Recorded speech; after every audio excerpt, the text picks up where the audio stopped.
Pessoal, bom dia, é um prazer novamente estar com vocês, iniciando mais uma semana, já estamos aí, o tempo voa, né? Apesar dessa pandemia, a gente estar em casa, muitas vezes trancado, sem poder sair, saindo apenas por necessário algumas pessoas, outros já voltando à normalidade, trabalhando, é um novo normal, né? Não é nem a normalidade, mas é um novo normal, hoje com uso de máscara, etc. A gente tá caminhando, né? Mês de agosto aí já meiamos o mês de agosto. Daqui a pouco nós estamos em dezembro. Pode ter certeza que em breve aí, rapidamente o tempo voa e a gente tem finalizado aí mais um ano. É um pouco diferente do habitual, mas estamos aí, né, estudando, né, correndo atrás, que isso é importante.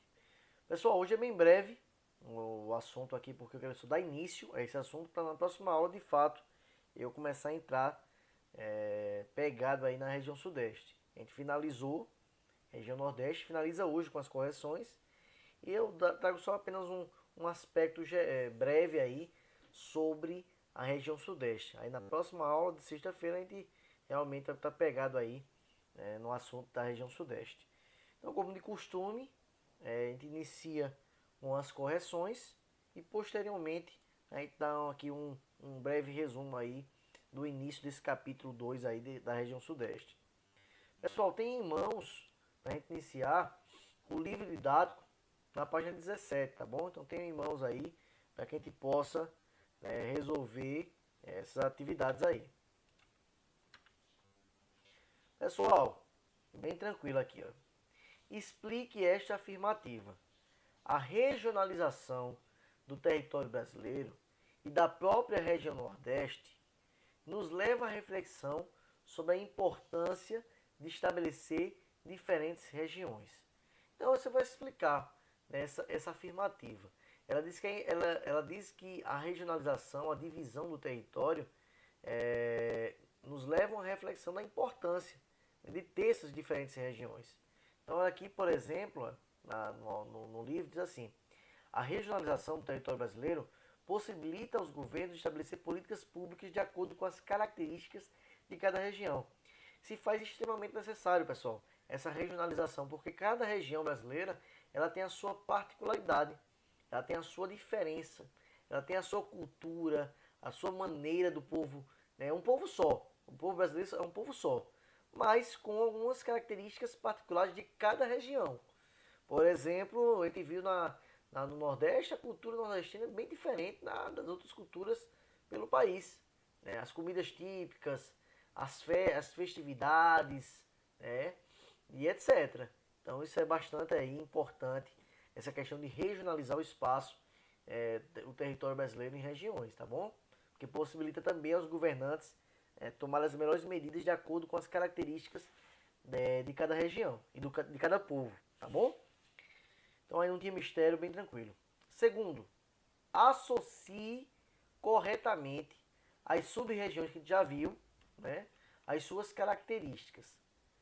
Esse primeiro aqui é uma faixa de transição que apresenta diferentes características.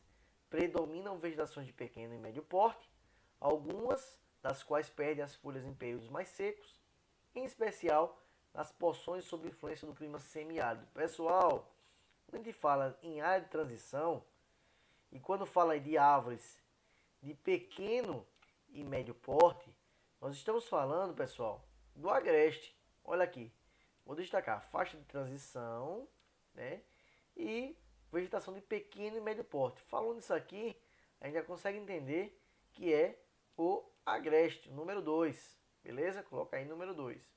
Próximo. Corresponde ao interior do território nordestino, onde predomina o clima tropical semiárido. Opa! Falou em semiárido, falou em chuvas que são escassas e irregulares, a gente só pode estar falando do quê? Do sertão. Beleza?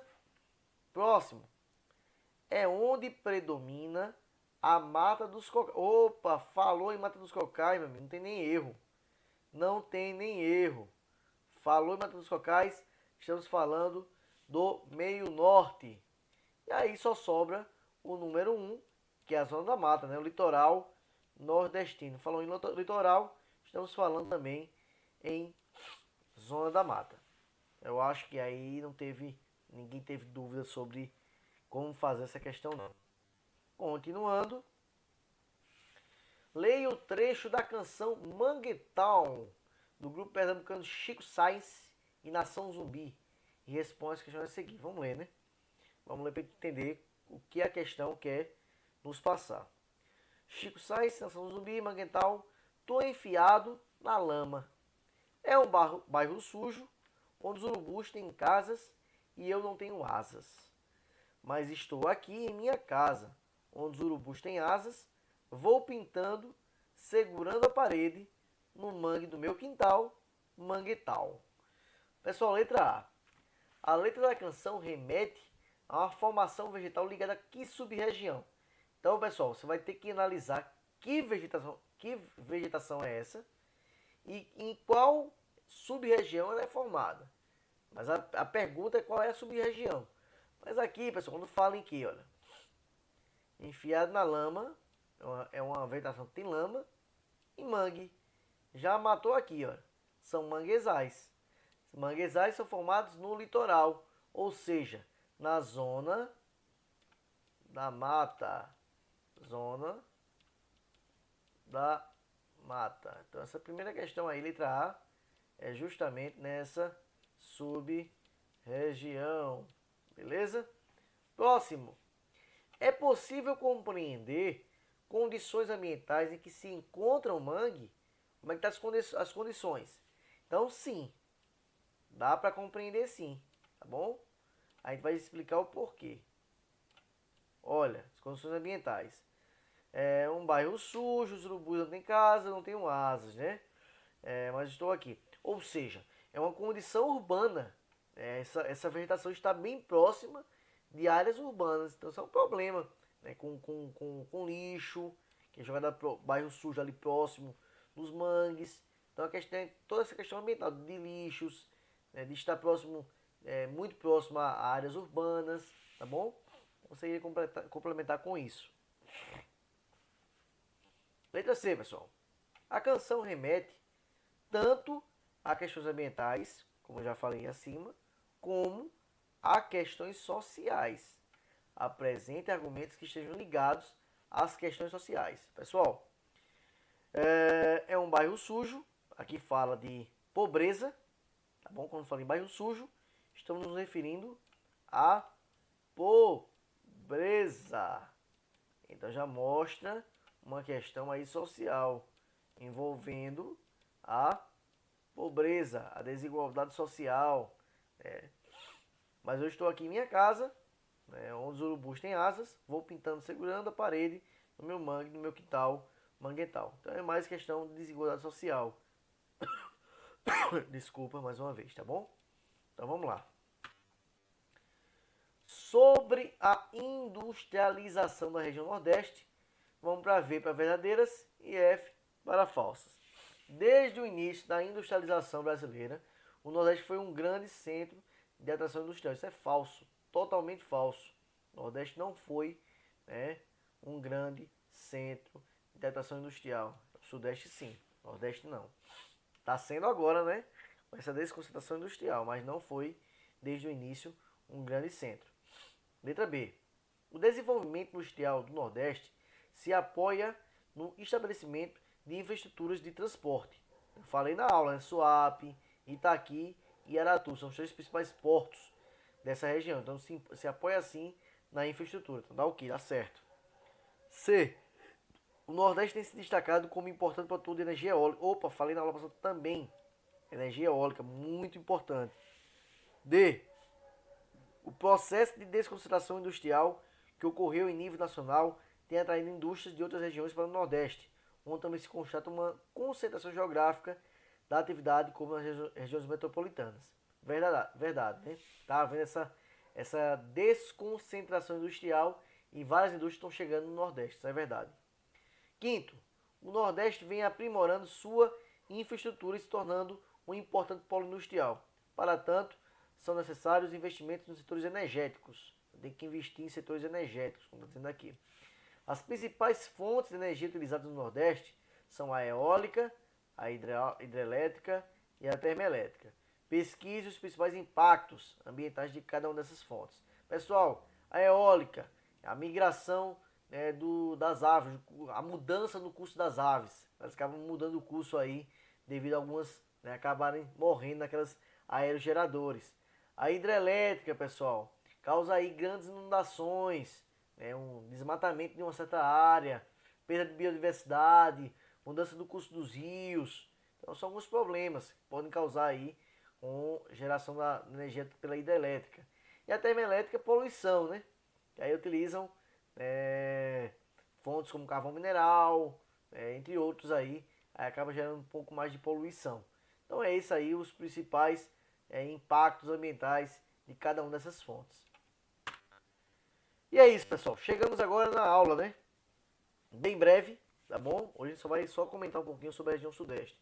Pessoal, é uma região super desenvolvida, é a região mais desenvolvida, mais próspera do país, é onde concentram-se a maioria da população brasileira nessa região, é onde concentra a maior concentração industrial, né, onde estão as principais cidades, né, que são cidades globais, como São Paulo e Rio de Janeiro, são duas metrópoles gigantescas, né, com extrema importância, não apenas nacionalmente, mas mundialmente. Então, olha, a importância da região sudeste no contexto nacional é fruto de um processo histórico.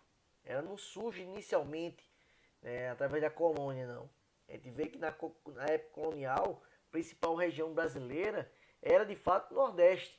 Era a região mais desenvolvida, inclusive com a primeira capital do país, que foi Salvador. Mas aí foi avançando os anos, a perda do capital através da cana-de-açúcar, que baixou o preço, e aí a descoberta de minérios fizeram com que o Sudeste desenvolvesse e hoje fosse a principal região economicamente falando no Brasil. Continuando, pessoal, olha, no capítulo anterior, analisando a região Nordeste do país, a primeira a ser intensamente colonizada pelos portugueses, como eu acabei de falar. Agora vamos estudar algumas condições específicas da região Sudeste, atualmente mais dinâmica economicamente e de maior influência, né, sobre as demais. Ao pensar sobre o Sudeste, é comum a associação à urbanização, isso é óbvio, né? Urbanização ou industrialização, visto que esses são importantes aspectos da região. A escolha do cultivo de café, isso foi extremamente importante, pessoal. O cultivo de café foi extremamente importante nessa região.